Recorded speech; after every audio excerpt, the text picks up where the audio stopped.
Hello, you loyal Reds, you the faithful who stand by the Trent, who sing for the Garibaldi Red, who remember the glory days. We meet today not in celebration, but at the edge of a precipice, staring down into an abyss of uncertainty that has become all too familiar at the city ground. Listen closely, because the very foundations of this club, they are shaking right now. The pressure isn't just mounting, it's about to explode. This is not a drill, Forest fans.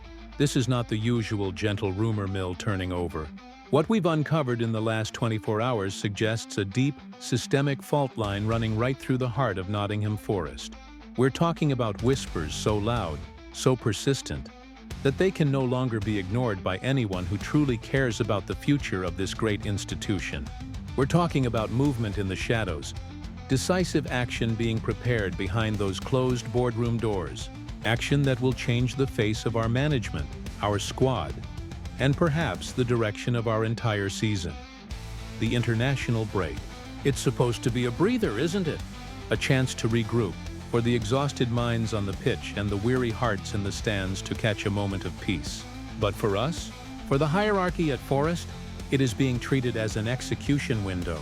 We have concrete reports, sourced from deep within the industry, that the club's leadership is not just thinking about a change, but is actively working, right now, in this moment of quiet, to appoint a successor to the current man in charge. Think about that for a second. We are barely into the season, yet the shovel is already out. This isn't just speculation. It's a cold, hard fact of the modern game, and it's hitting our club right now. And who is caught in this crossfire? Who are the men whose futures hang by the thinnest of threads? On the defensive line, we have a young, exhilarating talent, a colossal center-back who arrived in relative silence and has exploded onto the Premier League scene. But now, silence is broken by the roar of the European elite, the kind of club that wins the biggest trophies, the kind of club with bottomless pockets and a relentless hunger for world-class talent. They are circling. Yes, we are talking about the possibility of our standout defensive rock being poached by one of the absolute giants of German football. If that transfer materializes, it's not just a big payday. It's a gaping, terrifying hole in our backline that we simply cannot afford. But can we really stop them when they come calling? Then, we have another homegrown talent. A midfielder who epitomizes the local lad made good. A player admired not just by us, but by a Premier League rival who knows all about youth development and has the resources to back it up. We're hearing that this rival club, a proper powerhouse in the north, is casting a very serious, very admiring glance towards our engine room. The admiration is real. The interest is concrete. Is his head already turned?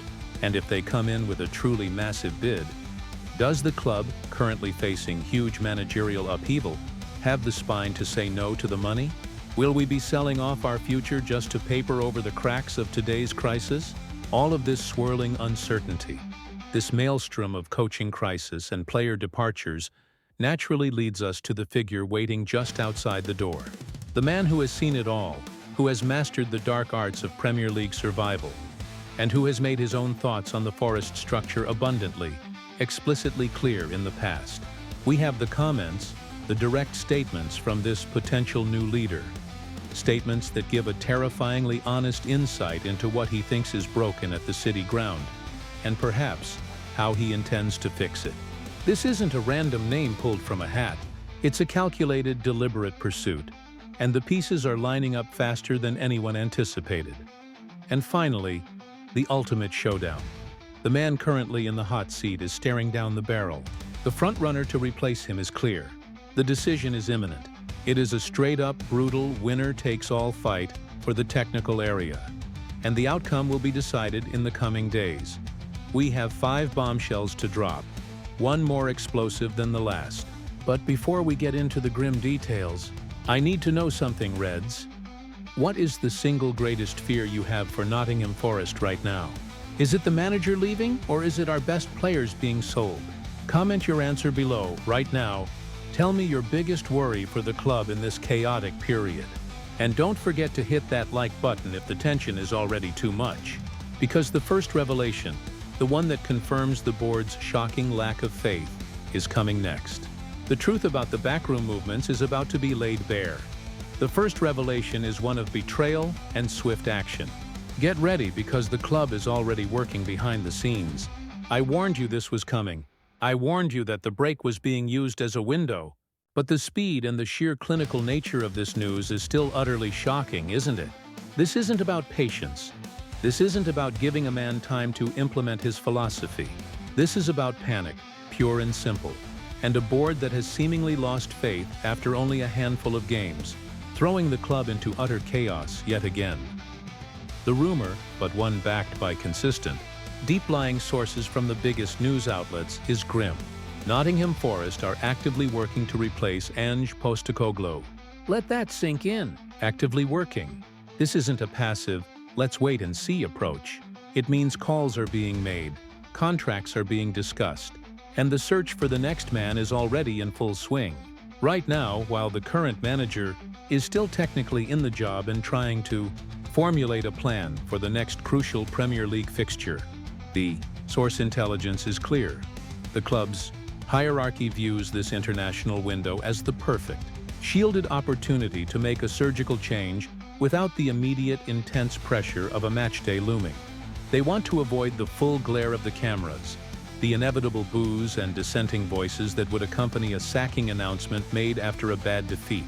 It's a cowardly act, a backroom maneuver designed to minimize the immediate media storm, but it shows a total disregard for the current head coach and a shocking lack of vision. Think about the impact of this leak, because it is a leak. Someone wants this information out.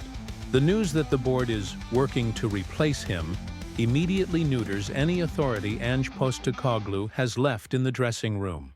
How can a player, especially one of the many expensive summer signings, fully commit to a manager they know the club is already trying to send packing? The system, the highline, the demanding training, it all becomes pointless noise if the players believe their manager is on borrowed time. This is managerial death by 1,000 cuts, and it's entirely self-inflicted by the club's leadership.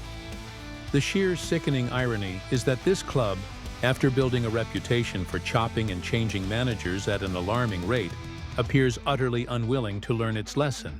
Forest are back in the Premier League. They have spent huge sums, and yet they are still operating with a hair-trigger finger on the sack button. Where is the long-term project? Where is the commitment to a vision? They brought in a man known for a specific, demanding style of football, a total overhaul, and are now prepared to rip that up after just 7 games, throwing millions of pounds of player acquisitions into doubt. The tactical implications are staggering. Postecoglou's football requires immense belief and countless hours of drilling. The players have to trust the system completely.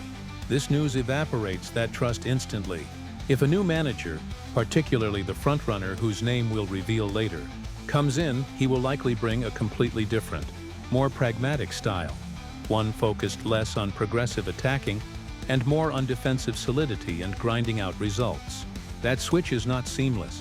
It creates a chaotic, confusing environment where players have to unlearn weeks of intensive work and quickly adapt to a fundamentally different role. This is how you destabilize a squad, not how you save a season. This whole situation is not just damaging to Postecoglou, it is damaging to the club's reputation. Which ambitious, top-tier coach is going to look at the City Ground revolving door and genuinely believe they will be given the time and patience required to build something lasting? Forest risks becoming the punchline, the place where managers go to fail quickly, undermining every decent result they manage to scrape together. The timeline is critical here. Reds. If the club is working to replace him, the wheels are already in motion. We can expect a decision, an announcement, an official word, perhaps before the players return from international duty. This is the calm before the storm. This is the moment where we, as fans, have to brace for yet another painful, self-inflicted managerial casualty.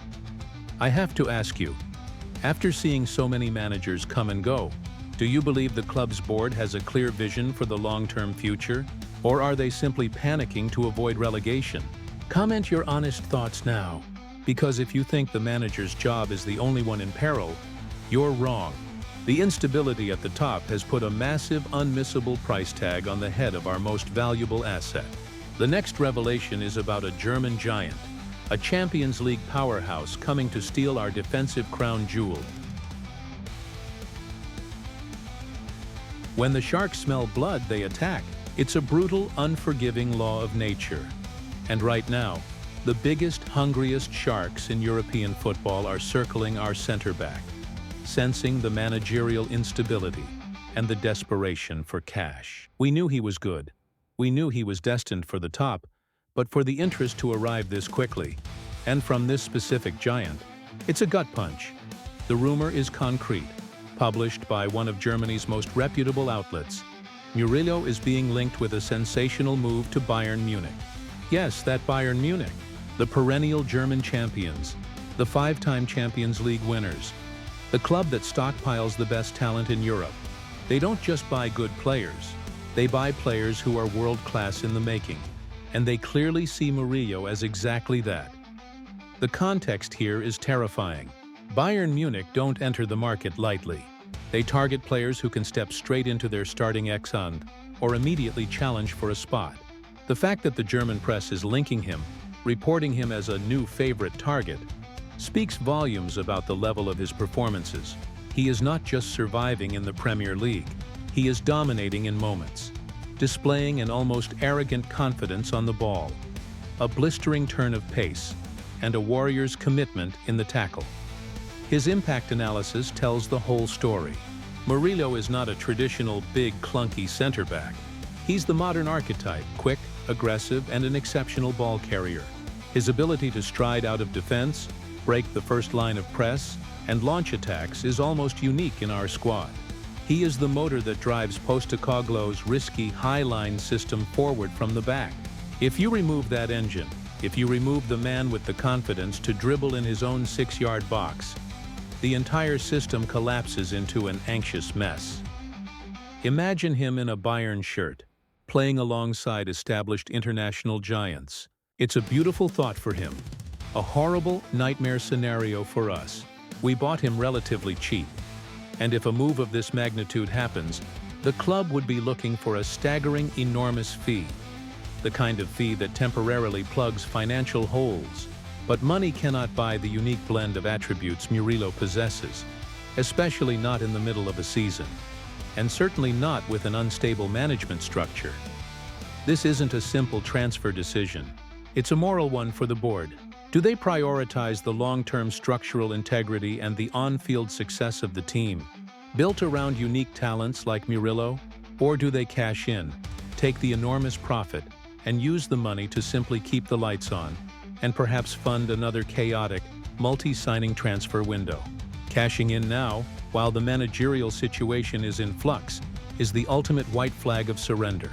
It tells the world, we are sellers, not builders. There is a small, relevant statistical detail here that makes the whole situation worse. Murillo has achieved more successful defensive duels than almost any other center-back under the age of 23 in the top 5 European leagues this season. He is a defensive phenomenon. The numbers back up the hype. Losing a player of that statistical pedigree, one who is still developing, would be the most significant single loss for this team since our return to the top flight.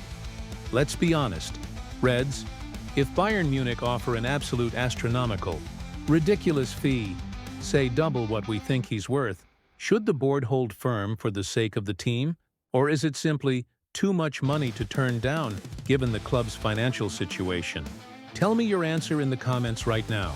Because if losing a Brazilian center-back to Germany is bad, losing one of our own to a rival Premier League club is arguably even worse.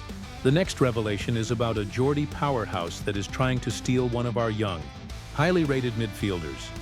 If the Murillo news felt like a threat from a foreign power, this one feels like a betrayal at home.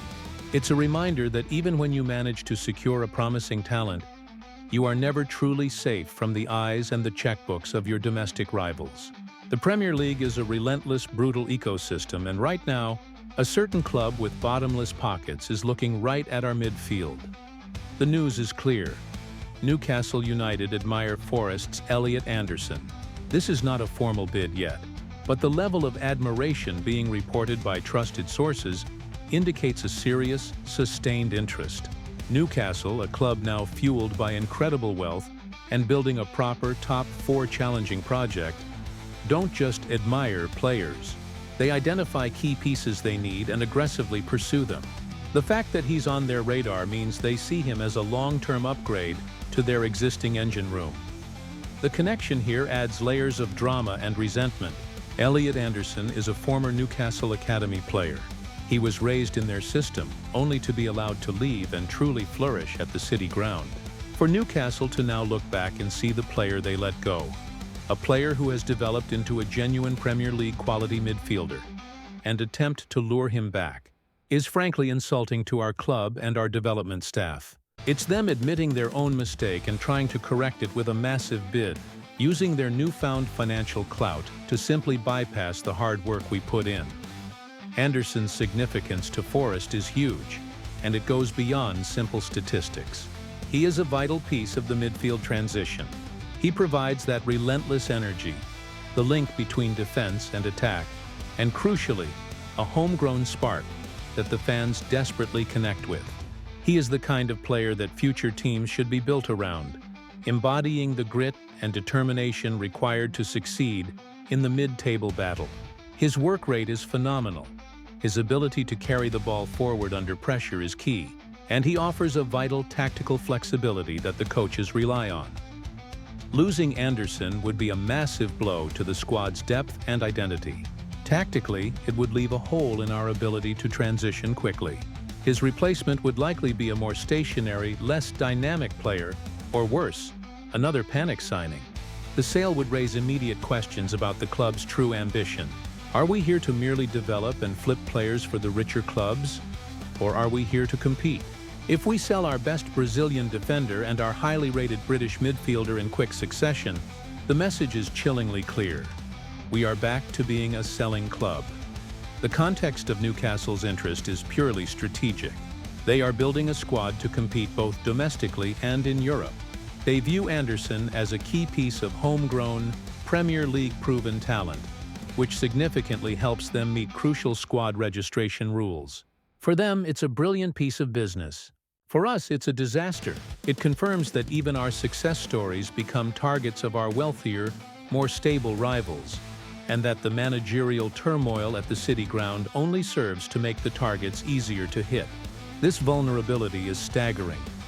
The ultimate tragedy is that Anderson is exactly the kind of player who needs stability and a long-term manager to truly reach his peak. Instead, he sees a revolving door of coaches, an unsettled dressing room, and now, the admiration of a huge rival who promises stability and Champions League football. The temptation must be immense. Tell me, Reds, which loss would hurt more right now? Losing the colossal, world-class potential of Murillo to Bayern, or losing the homegrown energy and connection of Anderson to a Premier League rival like Newcastle? Get in the comments and let your feelings be known. Because the market for our players is hot, the dressing room is cold, and the boardroom is panicking. But who is waiting in the wings to seize control of this chaotic situation? The next part reveals the stark, brutal assessment that the frontrunner for the managerial job has already made about our club. We've established the crisis. The current manager is being actively replaced, and our best players are already being targeted by giants. This chaos demands not just a new face, but a strong man. A manager who can walk into this absolute mess, restore order with an iron fist, and get the job done. Survival at all costs. The club's hierarchy has their eyes on a specific experienced candidate, and this man has already made his thoughts on the state of Nottingham Forest abundantly clear. The news is focused on a crucial piece of pre-existing analysis. Sean Dyche's thoughts on Forest are already clear. This is vital because it's not just about a willingness to take the job. It's about a pre-existing, possibly harsh, assessment of what is fundamentally broken at the City ground. He is not coming in blind. He knows the problems, and he won't be shy about his proposed solutions, which are likely to be brutal. Sean Dyche is the epitome of the pragmatic Premier League survival specialist. He thrives on structure, discipline, and making the absolute maximum of limited resources. Or, in Forest's case, making sense of too many resources and too much chaos. His previous statements, now being circulated again, give a terrifyingly honest insight into what he thinks needs to change. He will have observed the constant player turnover, the lack of settled philosophy, and the overall weakness of the club's structure. His likely view is one of necessary austerity and tactical simplicity. If he arrives, prepare for a complete overhaul of the current high-risk strategy, the Postecoglou high line, the emphasis on passing out from the back, the dynamic movement of the fullbacks. All of it will likely be scrapped in favor of a tight, disciplined compact 4-4-2 or a resilient 4-5-1 formation. His philosophy is about not being beaten. The impact on the dressing room will be immediate and seismic.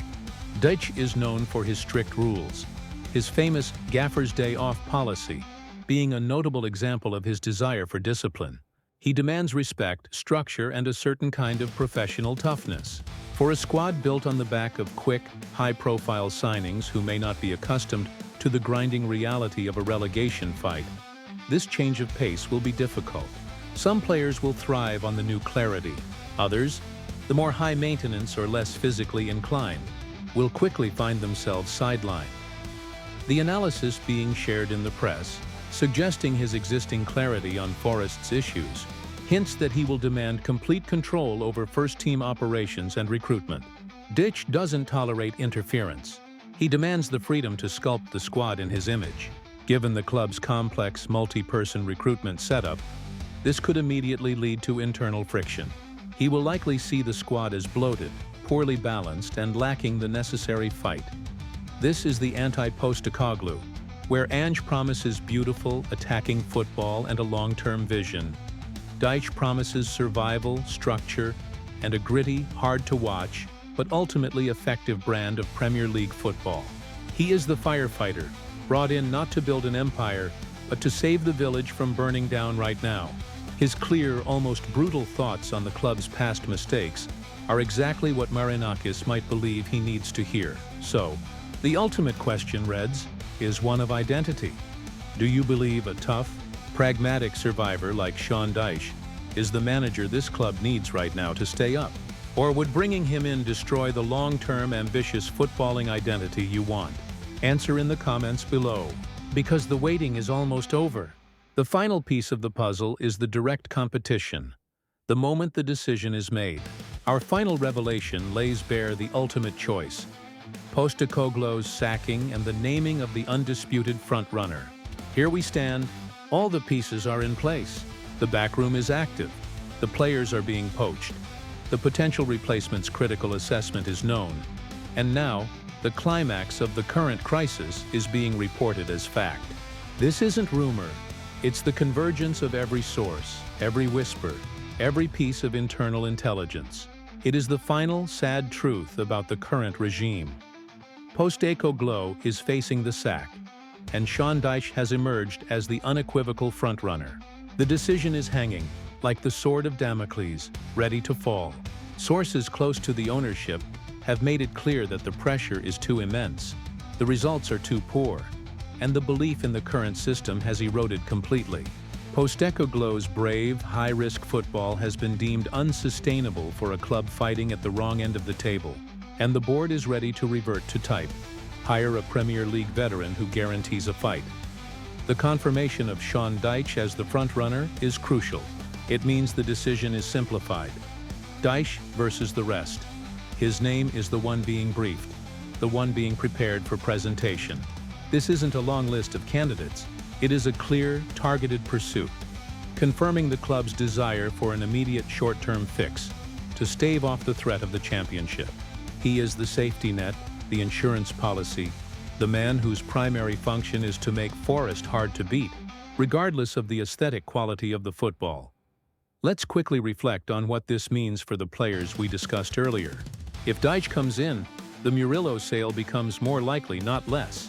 Dyche can use that massive injection of cash to sign several tough, pragmatic veteran defenders who fit his system, replacing one phenomenal talent with a collection of solid workhorses. And for Elliot Anderson, Dyche will demand a level of physical output and tactical discipline that may challenge the midfielder. But if he buys into the structure, he could become a key, relentless component of a Dyche team. The focus will shift from flair to fight. The emotional impact of this final decision on the fan base is what truly matters. It signifies an admission of failure in the grand, ambitious project. It's a return to the trenches, a signal that style is secondary to substance, and that the beautiful football promised by Postecoglou has been deemed a luxury this club simply cannot afford right now. The manager will be gone, taking with him his entire expensive philosophy, leaving behind a confused squad and a disheartened fan base.